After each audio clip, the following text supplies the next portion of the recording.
Olá, sou a doutora Elisete Kaffer e a nossa dica do dia é hoje sobre silicismo. Vocês sabiam que uma das principais patologias hoje, normalmente consideradas genéticas incuráveis, é a incompatibilidade pelo silício? O silício, ele é um excipiente, ele vem da areia, da sílica, e ele é comumente utilizado na indústria alimentícia, na indústria de cosméticos, na indústria farmacêutica, como um aditivo alimentar. Ele está presente principalmente nos pós, né? Nas fórmulas, nos temperos, tudo aquilo que tem o formato de pó, ele pode ser adicionado nessas formas. Então, cápsulas, veículos, recipientes, shampoo, condicionador, hidratante, sabonete líquido, muitos cosméticos podem conter o silício e para 98% da população mundial o silício é algo realmente saudável. Ele faz parte de um nutriente estrutural, ele auxilia na formação das fibras colágenas elásticas, por isso que ele é muito comumente utilizado principalmente nas fórmulas para fortalecimento de unhas, para tratamento de pele e crescimento capilar. Só que existe uma porcentagem da população que é altamente incompatível ao silício, que possui o chamado silicismo, ou seja, geneticamente o corpo dessa pessoa não reconhece o silício como algo self. Ele entende que é uma substância que é uma toxina inflamatória infecciosa asséptica. Então o sistema imunológico ele reconhece como radical livre e começa a depositar normalmente nos órgãos geneticamente mais frágeis. Então eu vou contar um pouquinho para vocês qual que é o padrão clínico de um paciente que tem silicismo, que é ectodérmico, mesodérmico e endodérmico. Então, um paciente que tem silicismo, que é ectodérmico, ele vai acumular sílica principalmente em olhos, pele, cabelo e unha, esmalte dos dentes, receptor sensitivo e tubo neural.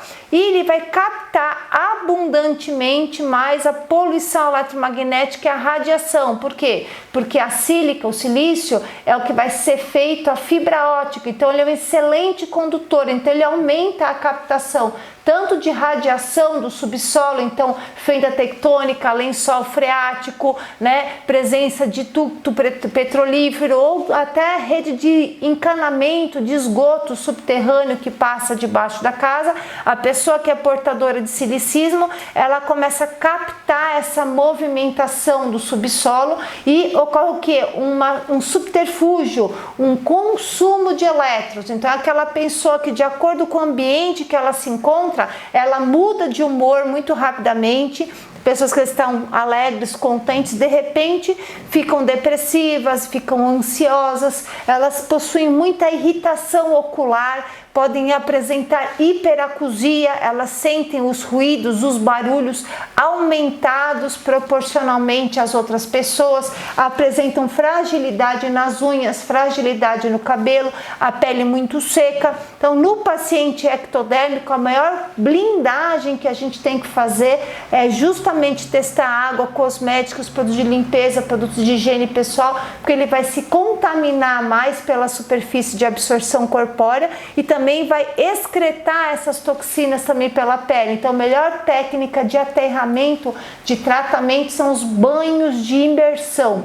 Água com uma quantidade de sal abundante para fazer osmose e auxiliar nesse processo de decantação do silício através da pele. Isso pode apresentar como infecções, inflamações, dermatites, alergias que, se não forem diagnosticadas e tratadas com imunossupressor, cortisona, anti-inflamatório, podem provar uma imunossupressão e encaminhar essa toxina para ser uma neurotoxina. E aí lá na frente a pessoa ter quadros neurocomportamentais como demência, autismo, Parkinson, derrame, alterações até esquizofrenia e psicose maníaco-depressiva. Então o paciente ectodérmico tem esse padrão do silicismo, padrão externo, out. Paciente mesodérmico, então normalmente ele vai ter como órgãos de choque cardiovascular, osteoarticular, geniturinário, mas ele também se contamina pela pele, pela derme. Então o paciente ele vai ter quadros às vezes de flutuabilidade da pressão arterial, tem dia que a pressão está alta, a pressão está baixa. Se ele estiver mais exposto à poluição eletromagnética, vai ter picos hipertensórios, pode ter infecções urinárias de repetição, pode cursar com infertilidade, com problemas menstruais no caso das mulheres e nos casos osteoarticulares, artrite, artrose, fibromialgia, principalmente genético incurável, que é aquela pessoa que muda o clima, muda a temperatura, viaja de avião, ela sente um aumento da fragilidade do sistema osteoarticular. Por quê? Porque essa sílica, essa areia, ela vai se depositando principalmente no líquido sinovial, nas articulações, levando esses quadros inflamatórios graves, até às vezes, muitas vezes com deformidade. Como que é o tratamento de detoxificação desse paciente? Também remover todas as fontes externas, água, ar, cosméticos, de limpeza, de higiene pessoal e atentar principalmente para material odontológico, resina silicada. Tem que fazer a remoção através de técnica de remoção segura, igual de amálgama odontológica, e a OMT, com campo, com captação de oxigênio, porque a pessoa pode apresentar até quadro de flutuação da pressão arterial, até quadro psicótico. Já no paciente endodérmico é mais grave ainda. O paciente endodérmico, ele tem como órgão de choque pulmão, fígado, pâncreas, intestino. Então, nesse caso, o que pode acontecer? Paciente com silicismo, ele pode evoluir com sarcoidose, fibrose pulmonar. Ele começa a substituir o parênquima pulmonar por grânulos de fibrose, vai perdendo a superfície, a captação de oxigênio, a troca entre oxigênio e gás carbônico. Ele vai tendo uma fibrose pulmonar. Muitos casos diagnosticados como cirrose podem ser simplesmente silicismo, podem desenvolver quadros inflamatórios intestinais, tais como síndrome de Crohn, que às vezes é detectado e diagnosticada como síndrome de Crohn, mas às vezes é silicismo, ou a sarcoidose, a polipose intestinal. Muitas vezes a causa simplesmente é a sílica, é incompatibilidade a todo esse recipiente. Então são pessoas que têm que evitar temperos em pó, fórmulas em pó, suplementos em pó, porque 99% dos recipientes contém sílica.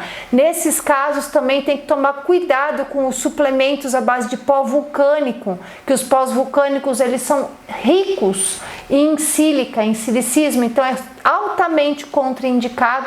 Então tem que blindar esse paciente tanto das fontes externas quanto internas e substituindo progressivamente essas fontes de silício pelos minerais, pelos nutrientes a qual ele quela. Então, às vezes, muitas vezes cálcio, magnésio, manganês, cromo, cobalto, vitaminas lipossolúveis, hormônios, vitaminas e minerais. Então, lembrar, todas as vezes que você tiver pacientes com quadros exacerbados de poluição eletromagnética, tiver alta eletricidade estática, então permanecer, pessoas que se queixam, dá choque na porta do carro, dá choque na maçaneta da porta, quando vai tirar a roupa tem aquela eletricidade estática, né?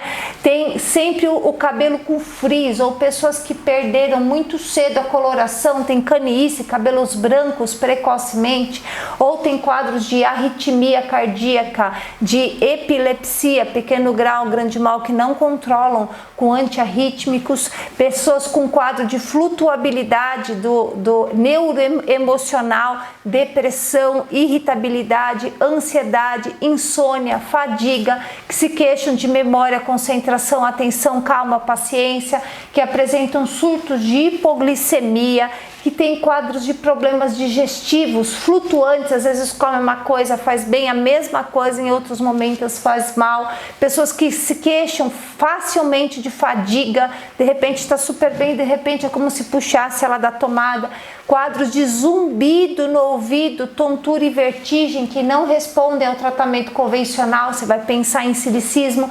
Pessoas que têm quadros inflamatórios de repetição, ites, sinusite, rinite, bronquite, dermatite, que também não respondem aos tratamentos convencionais, alergias que não respondem aos tratamentos convencionais e principalmente aquelas pacientes poliqueixosas com dor articular, osteoarticular, são os quadros que você vai pensar em silicismo. Então tem que testar água, alimentos, suplementos, resinas dentárias e o tratamento de detecção e remoção das fontes de sílica. 98% da melhora clínica do paciente. O paciente já começa imediatamente a sentir melhora desse quadro. Lembrar que o silício ele é excretado, é uma toxina hidrossolúvel, então ela é excretada através do pulmão e dos rins. Então os pacientes podem cursar com cólica biliar, com cólica renal, nesse processo de excreção. Então quanto mais você suprimir as fontes e facilitar os mecanismos excretores através do pulmão, do fígado, do intestino, dos linfáticos, menor a sobrecarga do rim. Olha só que fantástico. Então às vezes é uma doença considerada genética incurável, que sim, tem um fator causal, muitas vezes exacerbado por conta da poluição eletromagnética e radiação. Então, mais uma dica para vocês, silicismo. Se vocês gostaram desse vídeo, curta, compartilhe, mande seu comentário para que a gente possa fazer um conteúdo exclusivo somente para vocês. Então, mais uma dica.